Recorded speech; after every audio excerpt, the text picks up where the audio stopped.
Hello and welcome to this video which has the wrong number. Not anymore.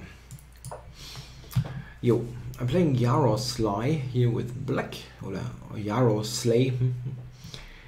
And now g3 and knight f3 are the main continuations. After this I get to play my bishop c5 system, the improved Karpov system as it seems to be coined nowadays. The Karpov system is playing bishop c5 with knight on c6 and f6, so with this move in.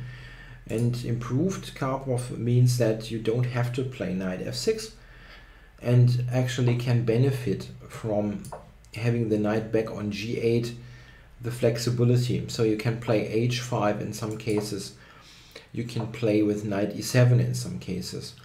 Yeah, here h5 would be possible, but I don't like it so much to play the move if white has not castled yet. After castling, h5 is definitely good, but if white plays with a3, rook b1, whatever, yeah, those slowish moves on the queen side, it feels that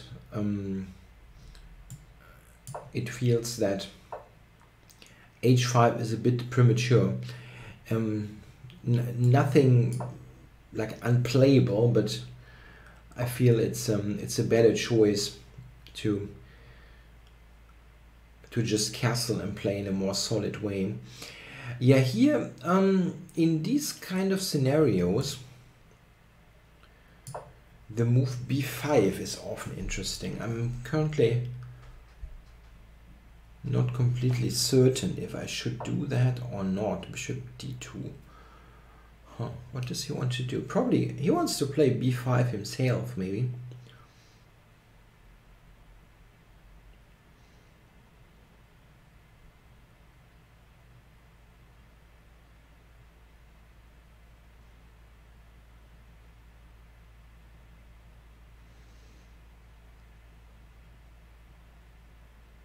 It's not a big deal in itself. I can play knight d8, for example, and then c6.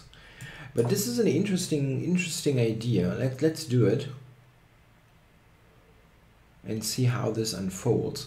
I mean, taking on b5 now looks odd, as I can take d5, so that is not going to happen. And I'm not sure what he's doing now. You can something like rook to c1 or queen to c2, something like that looks fairly normal. Okay, this I did not have on the radar at all. It gives away a pawn, so at least as far as I can see, maybe he gets it back, or like if I take here, take d5, take b4, I'm winning a pawn. So I don't know. Maybe he didn't think about that. I don't know. Or is there compensation? I really don't believe it, that there is enough compensation.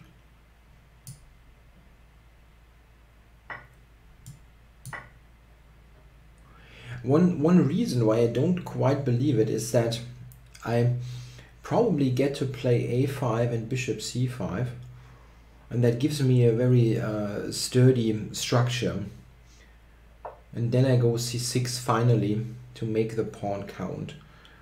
So yeah, looks good.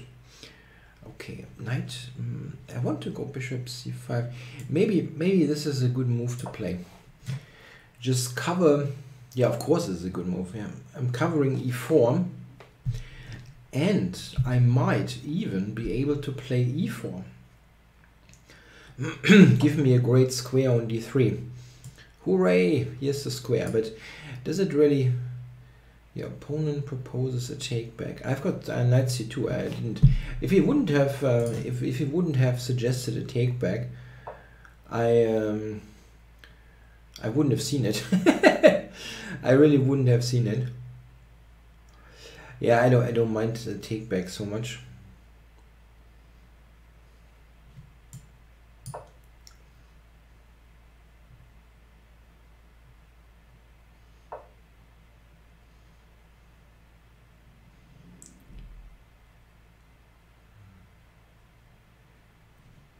Now this one. I do understand that you could argue takebacks. You don't give takebacks and so on, but I rather want the game to be yeah, to continue in a way, because it is so interesting to see how to convert this, like knight g6, knight e5. Let's go there.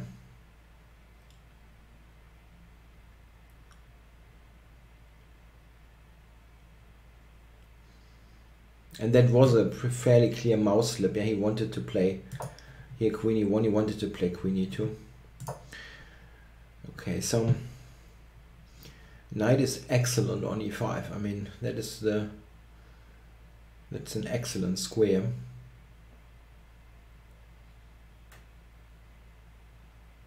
Bling.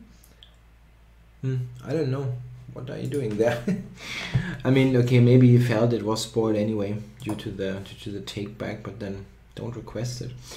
Yeah, anyhow, the line where you can play with h5, or where it is definitely good, is this one. It's something that I had on the board multiple times, also on video.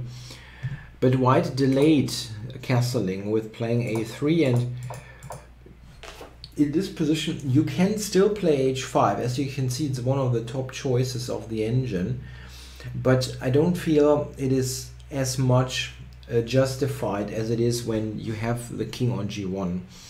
And knight e7, this very normal development scheme, is very okay for black. I mean, not better for black or anything, but you have a position where there is a fair amount of non-symmetrical in it, so you have chances to do something. It's not dull, and but it is still a very classically founded, well-founded and solid.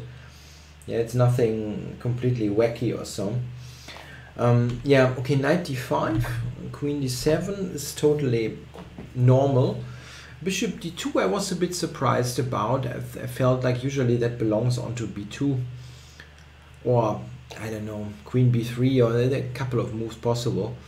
But, okay, that is not a mistake, cannot be. Yeah, I know went b5, which is certainly, yeah, kind of debatable. It's maybe, its main virtue is maybe to put some oil into the fire and see what happens, let's say. Fuel to the fire? Is that right in English? I don't know. Yeah, okay, now played a4, and a4 I think is just not working. It is just a pawn for not much. So yeah, he should keep the tension in some way. As I mentioned, I expected a move like rook to c1. Yeah, and then I'm not entirely certain what I do. Maybe rook fc8 or something along these lines. Ultimately, I want to play bishop h3, which at the moment is not really working as c7 is hanging. So something like that looks very, very normal. And then the engine suggests knight e to c3, yeah, or this one to have bishop h3, bishop h1, I guess. It's a complicated position. I mean, b5 is really debatable because you're in some way playing on the side of the board where you're weaker. But as mentioned, one quality is that it adds some, yeah, adds some sharpness to the position. Okay, guys, thanks a lot for, yeah, basically, or do we have to check something here? I think this looks very, very straightforward. I get the pawn, and now here the stability, knight g6 to e5 is awful. It's really awful. Yeah, thanks a lot for watching.